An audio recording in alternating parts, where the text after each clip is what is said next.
वासुदेवाय ऋषियों ने सुकेश से कहा, हे सुकेश, अब हमने संक्षेप में उत्तम गृहस्थाश्रम का वर्णन किया है। अब हम वानप्रस्थ आश्रम के धर्म का वर्णन करेंगे, उसे ध्यानपूर्वक सुनो। बुद्धिमान व्यक्ति पुत्र की संतान, पौत्र और अपने शरीर की गिरती अवस्था को देखकर अपने आत्मा की शुद्धि के लिए वानप्रस्थ आश्रम को ग्रहण करे। वहाँ अरण्य उत्पन्न मूल फल आदि अपना जीवन यापन करते हुए तद्वारा शरीर शोषण करे। इस आश्रम में भूमि पर शयन, ब्रह्मचर्य का पालन एवं पितर देवता तथा अतिथियों की पूजा करे। हवन तीनों काल, प्रातः मध्याह्न संध्या काल, स्नान, जटा और वल्कल का धारण कर तथा वन्य फलों से निकले रस का सेवन करे। यही वानप्रस्थ आश्रम की विधि है। अब चतुर्थ आश्रम संन्यास के धर्म बतला रहा हूँ, उसे सुनो। सभी प्रकार की आसक्तियों का त्याग, ब्रह्मचर्य, अहंकार का अभाव, जितेंद्रियता, एक स्थान पर अधिक समय तक न रहना, युद्धयोग का अभाव, भिक्षान्न भोजन, क्रोध का त्याग, आत्मज्ञान की इच्छा तथा आत्मज्ञान। हे निशाचर, हमने तुमसे चतुर्थ आश्रम संन्यास के इन धर्मों का वर्णन किया है। अब अन्य वर्णों के धर्मों को सुनो। क्षत्रियों के लिए भी गृहस्थ, ब्रह्मचर्य एवं वानप्रस्थ, इन तीन आश्रमों एवं ब्राह्मणों के लिए विहित आचारों का विधान है। राक्षस, हे राक्षस, वैश्य जाति के लिए गृहस्थ एवं वानप्रस्थ, इन दो आश्रमों का विधान है तथा चतुर्थ वर्ण के लिए एकमात्र उत्तम गृहस्थ आश्रम का ही नियम है। अपने वर्ण और आश्रम के लिए विहित धर्मों का इस लोक में त्याग नहीं करना चाहिए। जो इनका त्याग करता है उस पर सूर्य भगवान क्रुद्ध हो जाते हैं।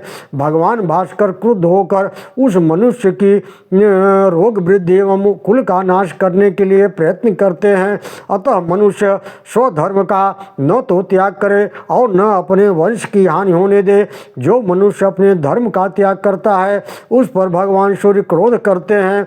पुलह जी बोले, मुनियों के ऐसा कहने के बाद सुकेशी उन ब्राह्मण ज्ञानी महर्षियों को बारंबार प्रणाम करके धर्म का चिंतन करते हुए उड़कर अपने पुर को चला गया। नमो भगवते वासुदेवाय।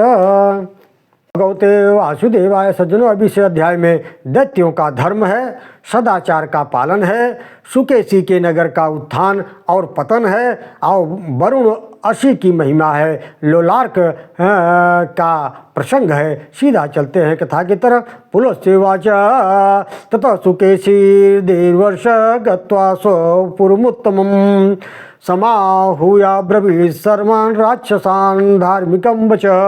पुलस जी बोले, हे देवर्षि, उसके बाद सुकेशी अपने उत्तम नगर में जाकर राक्षसों को बुलाया और धर्म की बात बतलाई। सुकेशी ने कहा, अहिंसा, सत्य, चोरी का सर्वथा त्याग, पवित्रता, इंद्रिय संयम, दान, दया, क्षमा, ब्रह्मचर्य, अहंकार का न करना, प्रिय सत्य और मधुर वाणी बोलना, सदा सत्कर्मों में अनुराग रखना एवं सदाचार का पालन करना, ये सर्व धर्म परलोक में सुख देने वाले हैं। मुनियों ने इस प्रकार आदिकाल के पुरातन धर्म को मुझे बतलाया है। मैं तुम लोगों को आज्ञा देता हूँ कि तुम लोग राक्षस लोग बिना किसी हिचक के इन सभी धर्मों का आचरण करो। पुलस जी ने कहा। उसके बाद सुकेशी के वचन से सुनकर सभी राक्षस प्रसन्नचित्त होकर अहिंसा आदि 13 अंग वाले धर्म का आचरण करने लगे।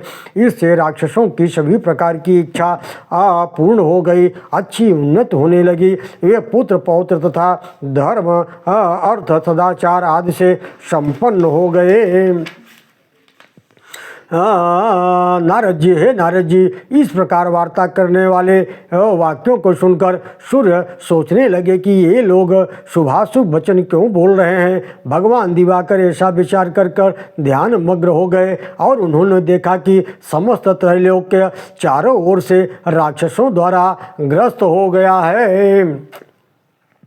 तब योगी भगवान भास्कर राक्षसों की वृद्धि तथा तेज की असहनीयता को जानकर स्वयं चिंतन करने और लगे। उसके बाद राक्षसों को नष्ट करने वाले अपने नख वाले सिंह के समान सूर्य उनके विनाश के विषय में चिंतन करने लगे। अंत में सूर्य को राक्षसों के अपने धर्म से गिराने का मूल कारण जब मालूम हुआ तो समस्त धर्मों का जो विनाशक है, तब क्रोध अभिभूत सूर्य ने शत्रुओं के भेदन करने वाली अपनी किरणों द्वारा भली भांति उस राक्षस को देखा।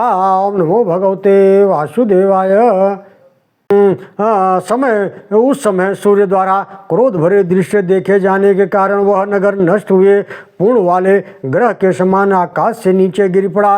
अपने नगर को गिरता देखकर शाल कटंकट सुकेशी ने बड़े उच्च स्वर से चीखने के स्वर में नमो भवाय सूर्याय यह कहा। उसकी चीख सुनकर गगन में विचरण करने वाले सभी चारण चिल्लाने लगे, हाय हाय यह शिव भक्त तो नीचे गिर रहा है। सर्वत्र व्याप्त अविनाशी नित्य शंकर ने चारणों के उस वचन को सुना और फिर सोचने लगे, यह नगर किसके द्वारा पृथ्वी पर गिराया जा रहा है। उन्होंने यह जान लिया कि देवों के पति सहस्त्र किरणमाली सूर्य द्वारा राक्षसों का यह पुर गिराया गया है। इससे त्रिलोचन महादेव शंकर क्रुद्ध हो गए। उन्होंने भगवान सूर्य को देखा। त्रिनेत्रधारी शंकर के देखते ही वे सूर्य आकाश से नीचे गिरने लगे, जैसे यंत्र के द्वारा कोई पत्थर फेंक दिया गया हो। फिर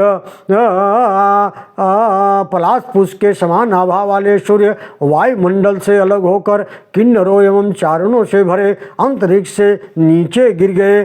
तब मुनियों ने किरणमाली भगवान सूर्यदेव के समीप आकर उनसे कहा कि यदि तुम कल्याण चाहते हो तो विष्णु के क्षेत्र में गिरो। गिरते हुए ही सूर्य ने ऐसा सुनकर उन तपस्वियों से पूछा, विष्णु भगवान का वह पवित्र क्षेत्र कौन सा है, आप लोग मुझे बतलाइए।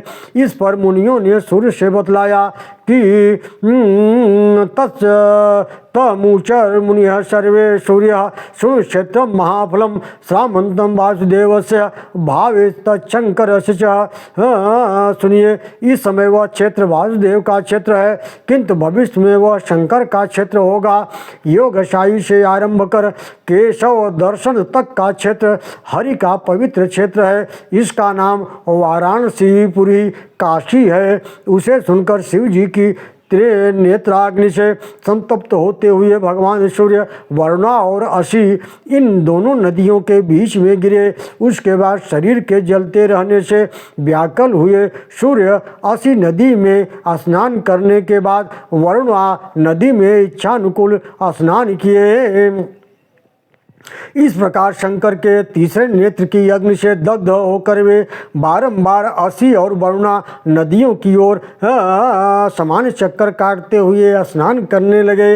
हे मुनि नारद जी, इस बीच ऋषि यक्ष राक्षस नाग विद्याधर पक्षी अप्सराएं और भास्कर के रथ में जितने भूत प्रेत आदि थे वे सभी इसे ज्ञापित करने के लिए ब्रह्मलोक में गए। तो ब्रह्मा सुरपति सुरय सार्ध सभ्यता रम्य महेश्वरावासम मंदरम रवि कारणात्। तब सुरपति इंद्र ब्रह्मा देवताओं के साथ सूर्य की शांति के लिए महेश्वर के आवास स्थान मंदर पर्वत पर गए। जहाँ जाकर के देवेश शूलपाणी भगवान शिव का दर्शन करने के बाद भगवान ब्रह्मा जी भास्कर के लिए उन्हें शिव जी को प्रसन्न कर उन्हें सूर्य को वाराणसी में ले आए। ओम नमो भगवते वासुदेवाय।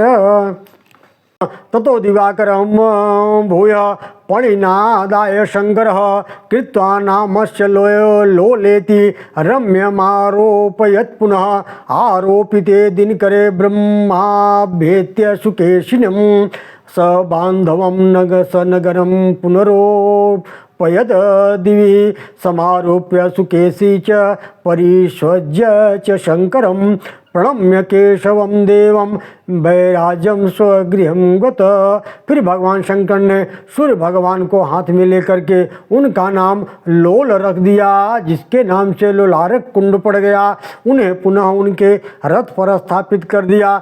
दिन करके अपने रथ में आरूढ़ हो जाने पर ब्रह्मा सुकेशी के पास गए एवं उसे भी पुनः बांधव एवं नगर सहित आकाश में पूर्ववत स्थापित कर दिया। सुकेशी को पुनः आकाश में स्थापित करने के बाद ब्रह्मा जी शंकर का आलिंगन एवं केशव देव को प्रणाम कर अपने बैराज नामक लोक में चले गए एवं पुरा नारद भास्करेण पुरम सुकेशे भुवि सनिपितं तम दिवाकरो भूमितले भवेन क्षिप्यस्तु दृष्ट्वा न च संप्रदग्धम आरोपितो भूमितलाद भवेन भूयोऽपि भानो प्रतिभासनाय स्वंभुवा चापि निशाचरेन्द्र सत्वारोपित खे सपुरस बंधु। हे नारद जी, प्राचीन समय में इस प्रकार सूर्य ने सुकेशी के नगर को पृथ्वी पर गिराया था एवं महादेव जी ने भगवान सूर्य को अपने तृतीय नेत्र की अग्नि से दग्ध न कर केवल भूमि तल पर ही गिरा दिया था। फिर शंकर ने सूर्य को प्रतिभाषित होने के लिए भूमि तल से आकाश में स्थित किया और ब्रह्मा ने निशाचर राज को उसके पुर और बंधुओं के साथ आकाश में फिर संस्थापित कर दिया। ओम नमो भगवते वासुदेवाय।